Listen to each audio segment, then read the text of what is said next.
Mga kababayan ko, dito na naman tayo ngayon sa isa namang aspeto na kung saan ang ating bayan ay namomroblema. Ang aspeto na ito po yung sa pinag-usapan natin na kailangan ba? Sapat ba? May katwiran ba? Yung hahayaan na lamang natin ang ating mga opisyal sa bayan na manungkulan na sabay-sabay ang magkakapatid o isa patapos ng isa, isa na naman, puro magkakapatid. Hayaan na lang ba natin na gano'n yan? So, kung hayaan natin gano'n na, hayaan na lang natin. Pero ipresenta ko sa inyo ngayon, itong tinatawag na dinastiya sa ating politika. At wala namang ibang ibig sabihin dito, kundi kasakiman lamang sa yaman ng bayan na maibubulsa nila. Ganoon lamang po, wala nang ibang dahilan ito. Wala na pong iba silang ibang pakay, kundi ito lang po.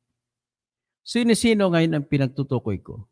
Sa ngayon po, marami po tayo, no? Hanggat sa lokal, napakarami. Pero siyempre, dahil ako lamang ang nagsasampa, ang pwede ko lamang magagawa ay magsasampa ako sa kaso pang-nasyonal kasi hindi naman ako pwede magsampa ng kaso sa ibang lugar kung saan hindi ako ay registered voter. Registered voter po kasi ako ay sa Cotabato pa ako, registered voter sa Coronadal City. So, wala namang dynasty sa aming lugar. So, ito na lang ang Senado naman tinitinan. Total, tumatakbo naman ako ng tinatawag na pagkasenador. So, ito sila po makakalaban ko.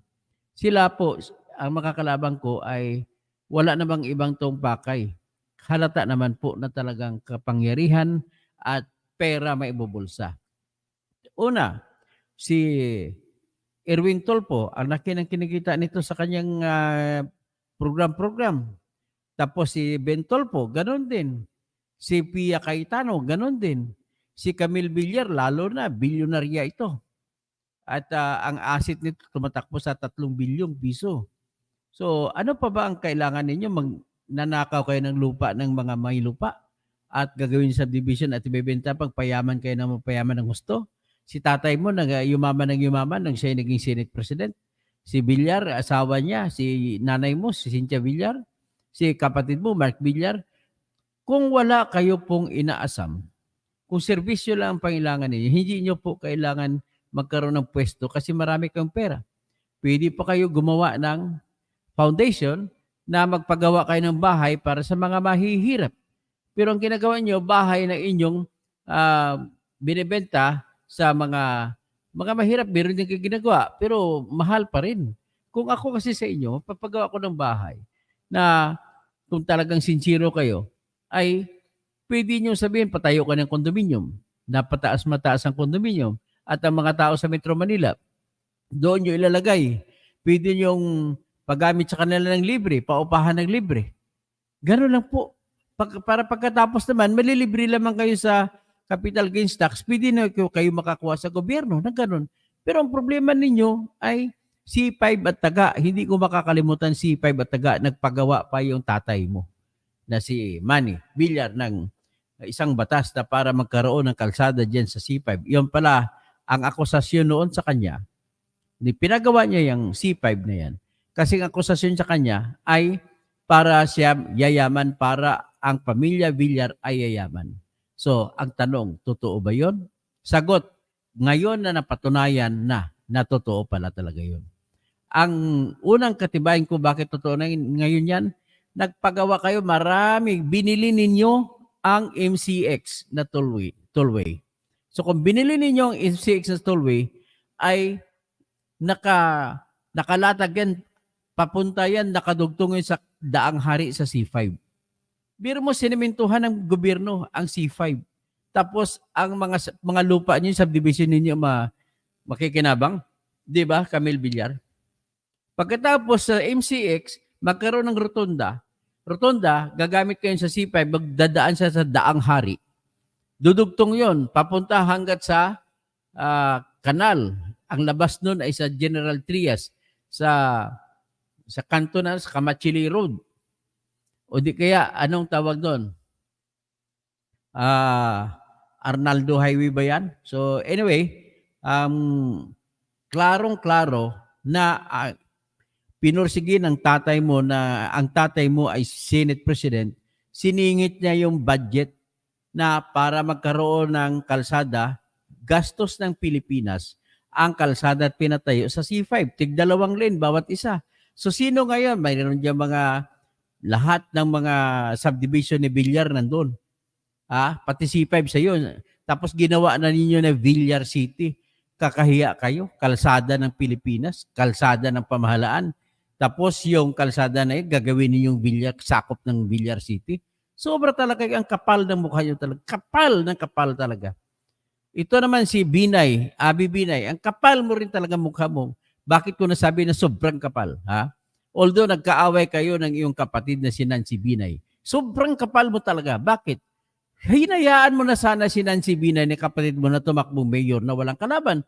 Akalain mo na pinatakbo mo pa yung mister mo? Pinatakbo mo pa yung mister mo na si Campos? Si Attorney Campos?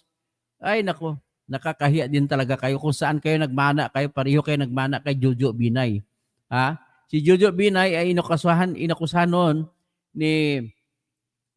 ng mga good government advocates doon sa Makati parking building, ang laki ng kinita ninyo diyan.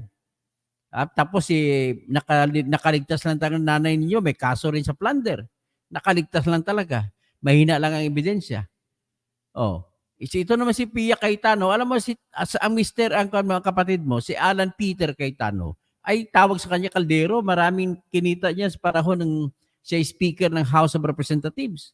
Ito naman yung Erwin Tulfo to, kinakasuhan ito, inaakusahan ito ng mga biktima sa scam ni Hector Pantuliana na kasama rin siya sa pambibiktima. Yung scam na kunwari, mag-invest ka ng 1 million, kikita ka ng 50,000 a month. Sa unang 3 buwan, bibigyan kayo na nag-invest ng 50,000 a month.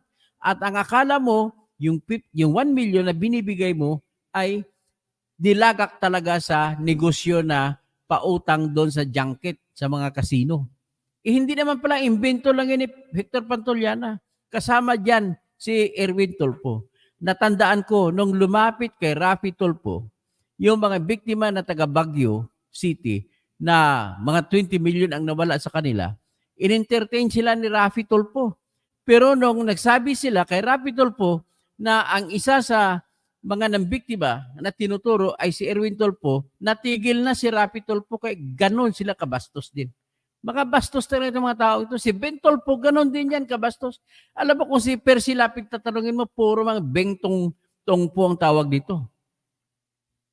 So ngayon, anyway, ito po yung resulta, dinidiscuss ko, resulta ng tatakbo kayo si Ben Tulfo at saka si Erwin Tulfo, ang kapal na mukha nila na senador na yung kanilang kapatid na si Raffy, ay gagawin pa nila, akala ko sa radio lang ang T3. Mayroon din pala sa Senado na T3, Tulfo 1, Tulfo 2, Tulfo 3. Ito naman si Pia Cayetano, hindi pa ito nahiya. Naubos din na nila ng magkakapatid ang pera ng bayan sa inyong mga pork barrel. Ito, ganun din, ulitin ko lang si Camille Villar. Kita ba ang taba-taba niya, pumapangit na siya. Ganon din si Abi Binay. Itong mga lahi talaga ito ng mga kawatan. Tandaan nyo yan. Ngayon, ang akin lang masabi dito, huwag nyo silang iboto. Kung sakasakali, kung sakasakali manalo sila sa kaso na isasampa ko sila. Ladies and gentlemen, sasampa ko mamaya ang kasong disqualification laban sa kanila. Yan ang tinatawag na pangalan ay layman's name. Pero kung sa technical name, ang tawag dyan ay petition to deny due course. I-explain ko sa inyo sa English tapos Tagalogin ko para maintindihan ninyo kung anong kasong ito. Malakas po ang kasong na ito. Naniniwala ako at ang pinaka-ending nito, dito ko susubukan ang Supreme Court. Kung ano ba talaga ang ibig sabihin ng tinatawag na political dynasty. Kung ako tanongin nyo, ang ibig sabihin po ng political dynasty ay yung mga senaryo o mga arrangement o mga schemes na kung saan ang mga isang pamilya sa politika ay kunwari one after the other o di kaya sabay-sabay pero isa ang objective na magkaroon ng kapangyarihang politikal at pagkatapos magkaroon ng political na kapangyarihan at magpapayaman. Yan po ang political dynasty. So ito ngayon, so much for that, iakit ko ngayon ang kaso. Ito po. O ipagdasal ninyo na ako ay mananalo dito. So yan po, ang pangalan ay petition to deny due course to the certificates of candidacy of Erwin Tolfo, Ben Tolfo, Pia Cayetano, Camille Villar, and Abby Binay. So yan po yan. So ngayon, ito pong sa ang karugtong yan ay ito. So anyway, ito babasahin ko na lang, no. Medyo nagkamali ako ng aking in-upload. Pero at least yung title andyan. Okay. So iyan na po ang title. Ngayon, ang sinabi ko rito, ang kumaso ako po. Ang pangalan ko ay Berteni Catalunya Causing bilang isang kandidato rin pagka-senador. Ang kinasuhan ko dyan si Erwin Tesiba Tulfo. Si Ben Tesiba Tulfo or Ben Benido Tesiba Tulfo. Tapos si Pilar Juliana Pias Scram Cayetano. Tapos si Camille Aguilar Villar Hinueno. Tapos si Marlene Abigail Abi Sombilio Binay Campus. So, ang una kong dahilan ay ganito. Patungkol kay Erwin Tulfo. Si Erwin Tulfo, bago ko magtutuloy ay magbabati muna ako. Si Romel Bingson, magandang umaga. Dapat talaga mabuwag ng political dynasty, mga sakim sa kapangyarihan. So, Francisco Antonio Mabunga, good evening, Sir Toto. Alex Olin, watching. Johnny Picharo, good evening po, attorney. Om Reacts, good job. Doc Sen, Romel Bengson, good evening po, Kabunyog. Dr. Engineer Toto Causing, kaya natin to, watching from Pangasinan. Manuel Naco, God bless. Tapos si Romel Bengson, good evening po katoto, no? Emornibal diyan sa La Union. So, gandang gabi po ulit. Okay. Si Salvi Villalba Binetes. Okay, magpatuloy tayo. Ito yung page 2 ha. Ito yung page 2. Yan. Makita nyo? Kita ba nyo o hindi makikita? Anyway, basahin ko na lang. Ang sinabi ko rito, si Erwin Tulfo ay na-convict sa salang libel. Ibig sabihin na convict na nagdesisyon ang korte na siya ay nagkasala sa 4 na libel. Ang korte na nagsentensya sa kanya ay Regional Trial Court ng Pasay City. At ang kaso po niya ay pagmumura at paglalait sa isang abogado na taga Pangasinan na si Attorney Carlos Dingso, na sinasabi niya na ito'y nangungutong sa Bureau of Customs. At ito ay kumbaga malupit. Malupit ito sa mga doon mangungurakot sa customs. Okay? So ngayon, dahil doon, pagdating sa trial sa korte, hindi niya napatunayan na siya ay nag-counter-check ng kanyang mga facts na ginamit niya sa pagtira kay Mr. Attorney Carlos Dingso. So ngayon, dahil hindi niya patunayan, sinintensyan siya ng RTC ng Pasay sa kulong bawat isang kaso na 4 years and 2 months. Okay, so 4 years and 2 months times 4 cases. Tapos nag-apila siya kasama niya dyan sa akusado si Philip Pichay, yung may-ari ng Rimati. Kasi sumulat siya doon sa Rimati. Kasama yung editor ng Rimati, si Jocelyn Bardiso, si Ray Salaw, at saka kalimutan ko isang pangalan, no? Pero mga kumari ko rin yun, no? Sunod, pagkatapos nun, ay umabot sa Supreme Court kasi ang Court of Appeals, sinabi ng Court of Appeals, tama yung desisyon ng RTC. Sa Supreme Court naman, dahil din sa tinatawag na Circular 08-2008, na kung saan ako po niyan ang nagpetisyon sa Supreme Court, dahil sa petition ko, 15 justices ng Supreme Court ay pumayag na tanggalin na ang kulong sa libel. So dahil tinanggal na ang kulong sa libel, at naabutan sila, yung kaso nila ni Erwin Tulfo, ay tinanggal ang parusang kulong at inutusan na lamang sila na magbayad ng 6,000 piso bawat kaso. Sa makatwid, sa bawat isa sa kanila ay pinagbabayad ng 24,000 pesos. Karugtong yan, pinagbabayad din sila ng 1 million na damage na ibabayad kay Attorney Carlos Dingso. So ngayon, 2008 po yan lumabas ang kasong yan, ang sentensya. September 16, 2008 to be exact. So 4 na kasong libel, tandaan nyo yan. Pagkatapos, noong 2000, si Philip Pichay na taga Surigao ay tumakbong congressman. Tumakbo siya congressman sa 1st District ng Surigao del Sur. At danalo siya, pero sinampan siya ng disqualification ng kanyang kalaban na si Maria Elizabeth Delgado T. At ang katwiran ni Maria Elizabeth Delgado T, si Philip Pichay ay nasintensyahan kasama ni Rafi Tulfo, kaya mayroon tinatawag ang libel na offense involving moral turpitude, masama ang ugali. So, ang sabi naman ni Philip Pichay, bakit siya paparusahan? May-ari lamang siya, nagpapublish lamang. Ang sagot ng Supreme Court ay kung ano ang kasalanan ni Erwin Tulfo na siyang sumulat, ay ganun din ang kasalanan ng may-ari. So, ang desisyon sa kaso na yan ay diniklara ng korte noong January 26, 2016, diniklara ng Supreme Court na hindi kwalipikado si Philip Pichay na tumakbo pagka-congressman. So kung hindi siya kwalipikado, anong rason? Sabi ng Supreme Court na sinulat ang decision na sinulat ni Justice Antonio Carpio ay may kasamang moral turpitude ang libel. So ibig sabihin, masama ang ugali, sakay ay bawal daw at sentensyado pa. So dahil doon ay tinanggal si Pichay at pinaupo na Congresswoman si Maria Elizabeth Delgado T. So kahit talo siya, kahit second siya pa rin nananalo.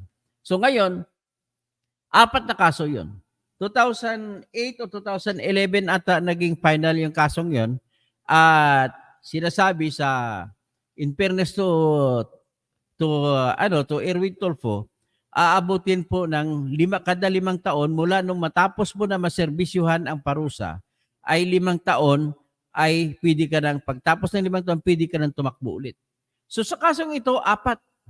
Hindi ko alam kung nabayaran ni Rafi Tulfo ang parusa na multa. So 4 na kaso. So 5 years, pagkatapos na matapos mo serbisyo, ay may 5 years. Sa loob ng 5 years, hindi ka pwede tumakbo. Ganon din ang nangyari kay Philip Pichay. So ngayon, kailan ba matatapos sa kanila? Matatapos mo sa kanila ay 4 na kaso, so 5 years times 4. So 20 years. So kung 2011 natapos, dapat 2031 pa, hanggang 2031 ay, sa argumento ko, ay bawal pa si Erwin Tulfo na tumakbo. Ganun po ang aking positioning dyan. Although, wala pa namang batas na sasabi kung ano ba talaga ang tinatawag, kung kailan, hanggang kailan ang pagtatagal ng pag-disqualifika, malalaman natin sa Supreme Court. Basta kayong position ko, sa kada kaso, 5 years. Di 4 na kaso, 5 times 4, 20 years, bawal ka na tumakbo. Okay, next. Sa kaso, sa isang punto naman, sa usapin naman ng political dynasty, 2 kaisipan ang aking binitbit para i-argumento ko na bawal si Ben Tulfo, bawal si Erwin Tulfo, bawal si Pia Cayetano, bawal si Camille Villar, at bawal din si Abby Binay na tumakbo. Bakit po? Sa political dynasty na pagbabawal ng ating konstitusyon ay sinasabi po sa Section 26, Article 2, na the state shall guarantee equal access to opportunities in public service. Anong ibig sabihin yan? Iyan ang una. First phrase, the state shall guarantee equal access to opportunities in public service. and prohibits political dynasty as may be defined by law. Doon muna tayo sa unang kaisipan. Ang kaisipan na nagsasabi ang konstitusyon natin na the state shall guarantee equal access to opportunities in public service.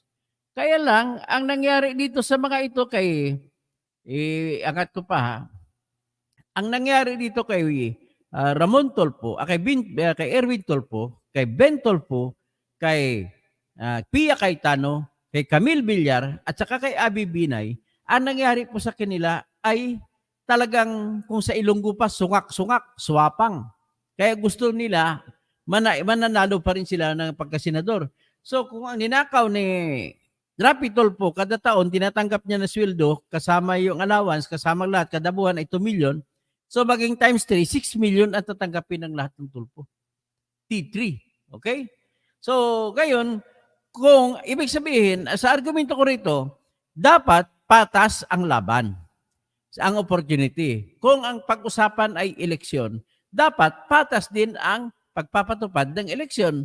Ay kung dahil top-notcher kayo sa survey, dapat si Rapi Tulfo lang nandoon.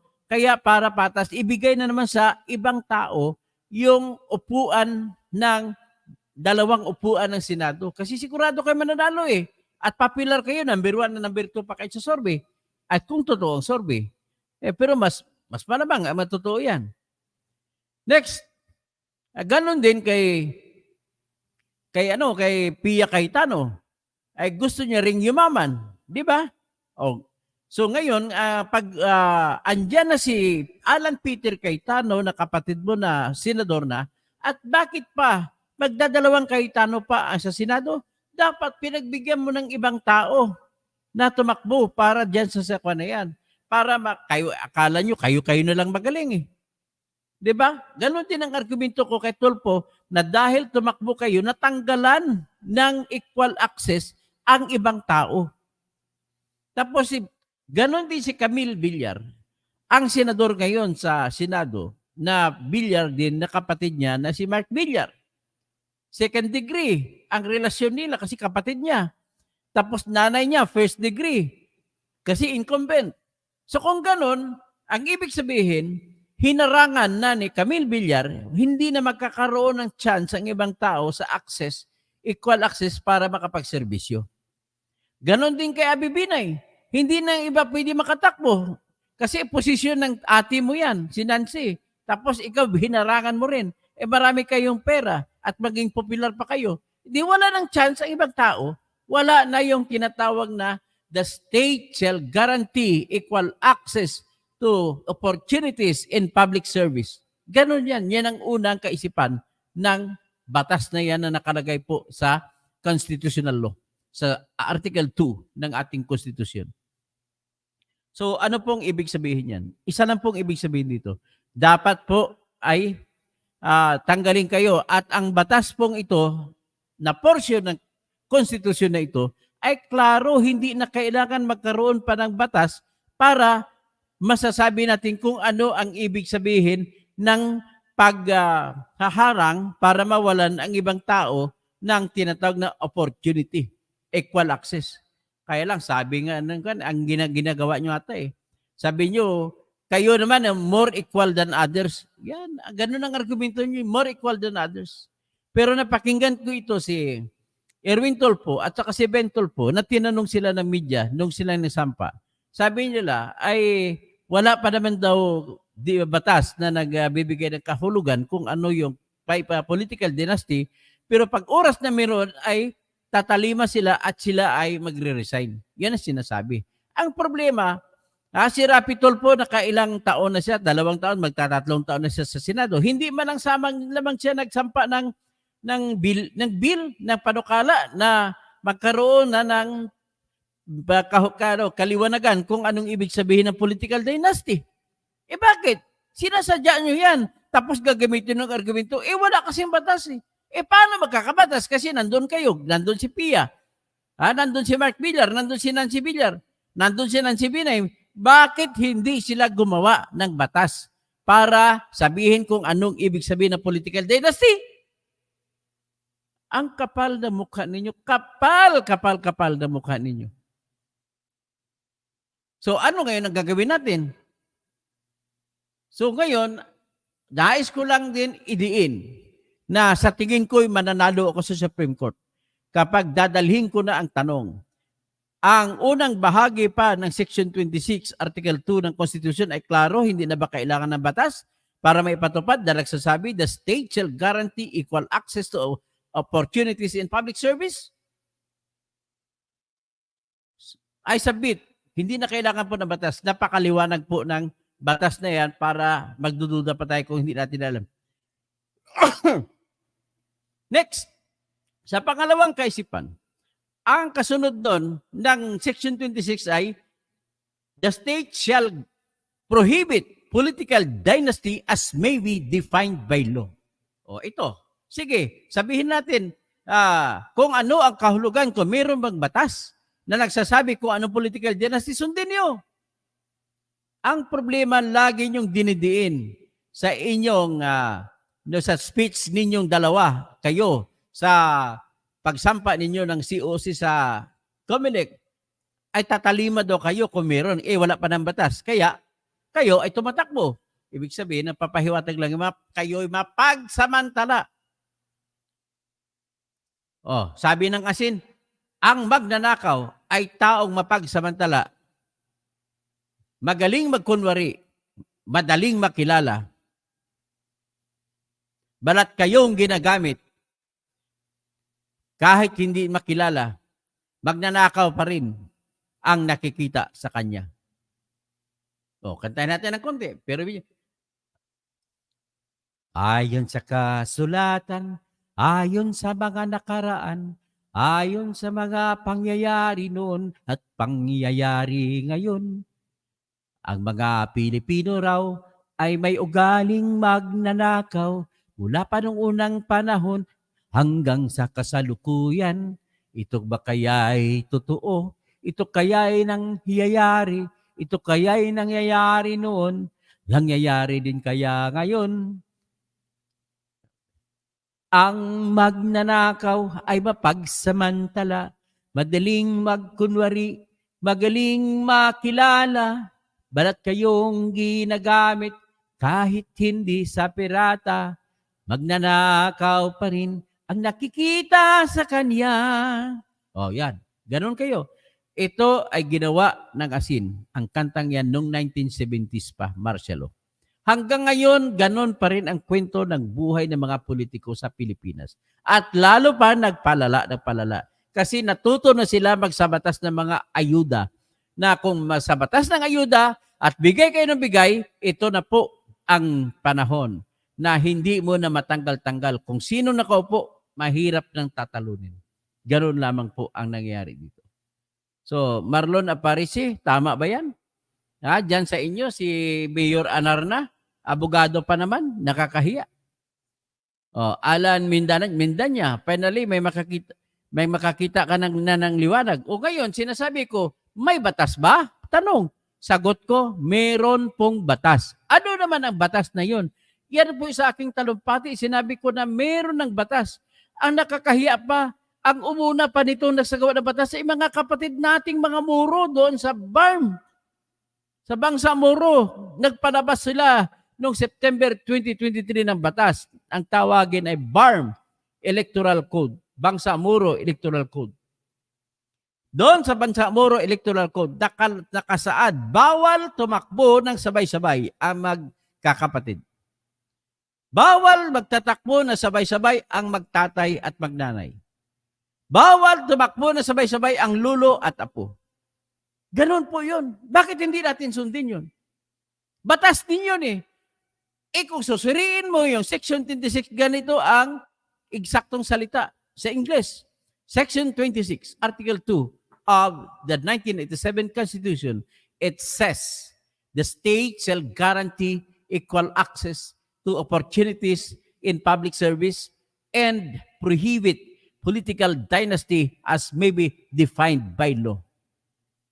Napakasimple, as may be defined by law. Gayon, hindi naman nag-uuri, hindi nagsasabi ang batas kung anong ang constitution kung anong klaseng law as may be defined by law.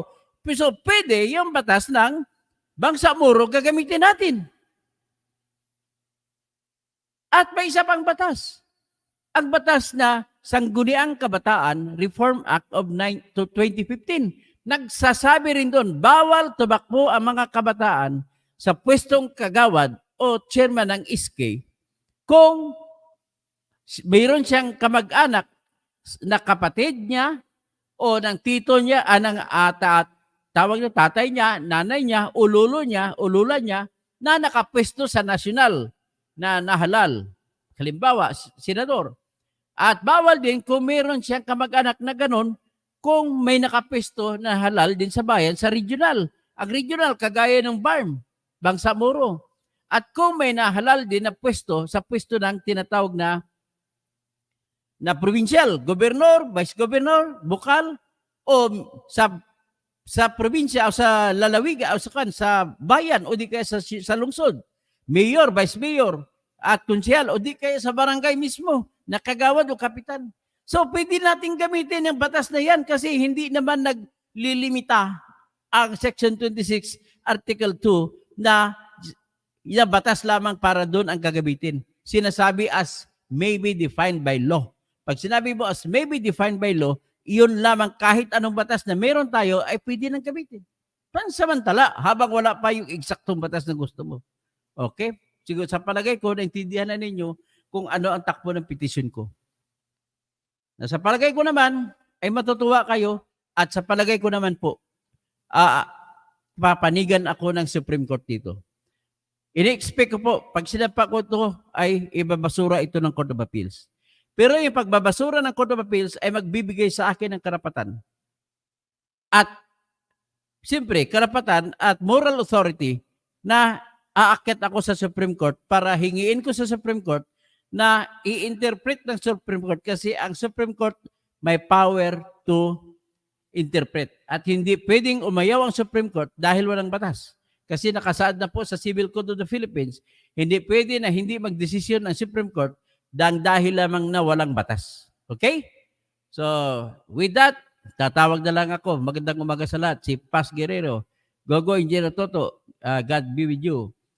Frederick Iloro, good morning, Idol Toto Kasing for Senator 2025. God bless you. So ngayon, mamaya, i-email ko na ito, pipirmahan ko, at i-email ko na sa Comelec para sigurado na matatanggap. So, Alan Mindanya, tapos Marlon Aparici, dapat yung attorney ma-disqualify sila. Grabe na talamak. At saka sinasabi ko pala sa inyo, ngayon po yung araw na pinakahuli na pwede makasampa ng disqualification. So, Delia Baktong, magandang gabi, Attorney Dr. Toto Kausing. Pagtama po, attorney ngayon. Tapos, sino pa? Si Alan Mindanya. Finally, may nakakita ng maliwanag kung paano ipapairal ang anti-dynasty. Thank you. So, Juan de la Cruz, kita nila si Idol, yung paano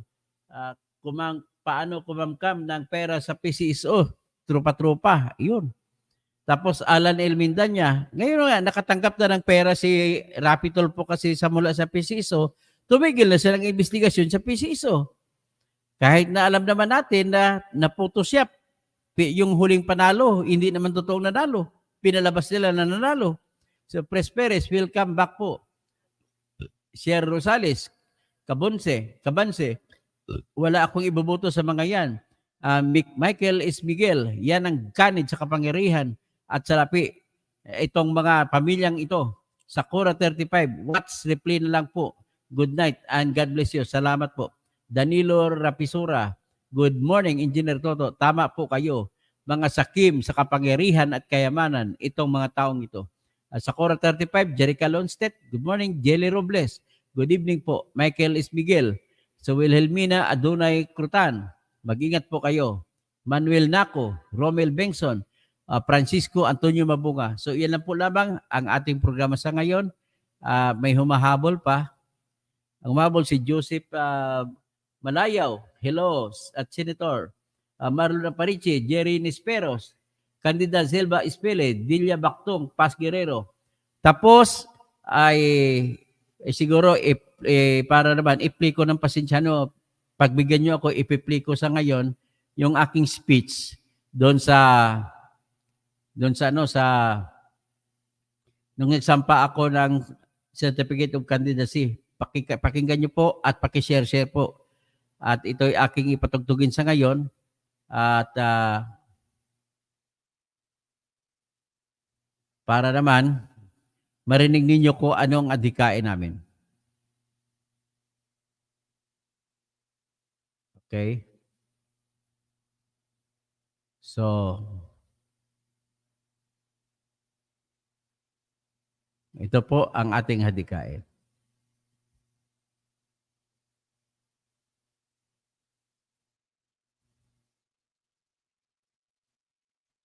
Mapagpalang hapon sa inyo, sa buong Pilipinas at lahat ng Pilipino. Narito po kami, Partidong Bunyog Pagkakaisa, para ipaglaban ang lahat ng karapatan kasama ng religious freedom pero walang abuso na sexual abuse. Ngayon, una lang aming battle cry, paulit-ulit na sila. Wala namang nagbabago. Kaya kami naman, ang aking misyon bilang isa sa kasapi sa Bunyog Pagkakaisa ay tatapusin ko ang inumpisahang laban ni Nonoy Aquino at ng aking kliyente na si Percy Lapid. Ako po ay dumipensa kay Percy Lapid sa kanyang libel cases, na ubos ko siya bago siya namatay. So ito po ang dahilan kung bakit ako nakipaglaban. Una, ipaglalaban ko at ng Bunyog ang pagtatag ng katarungan kung saan ang mga tao mismo ang naghusga o kung tinatawag na jury system. Pangalawa, itatayo ko rin ang sistema na kung saan ang maghuhusga sa lahat ng kaso sa ombudsman ay mga tao na rin para matapos na kagad kahit 1 buwan o 2 buwan ang kaso at maubos ng mga korap sa ating bayan. Pangatlo, paglaban namin ang pagtatayo ng tinatawag na batas laban sa political dynasty. At iyon po ay baka kaya natin gagamitin maaari sa Kongreso o maaari sa Supreme Court. Kung saan meron na po tayong batas ngayon na maaari pagsamantalahan natin na nagsasabi kung ano ang political dynasty. Yan po ay matatagpuan sa Section 9, Paragraph D ng Bangsa-Moro Electoral Code na nagbabawal lahat ng mga magkakapatid, lahat na magtatay at magnanay na tumakbo sa kanilang eleksyon. Sundin natin at isampa natin para sa buong bansa. At pangalawa, mayroon pang isang batas na sa Sangguniang Kabataan, ganun din pagbabawal. Maraming salamat. Ayan, tatanungin ako Unang dyan ng tanong mga po from media. UNTV, Dante Amento. Ay, Sir Dati. Hi sir, magandang hapon po. Ano lang po ito sir. Alam ko kasi kayo po yung abogado ni Percy, but you have also a case in the Supreme Court. Dinisbar po yata kayo ng Supreme Court. Totoo po ba yun?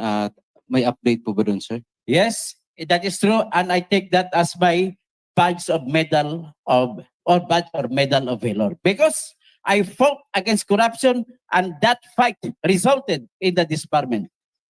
Anyway, that is still under fight and I can still fight for it. Maybe I can assure you that is my proof that I am against totally and absolutely corruption. Meron pa May magtatanong. tanong pa isa. Taga Philippine Star. Ian, from Ian, philstar.com.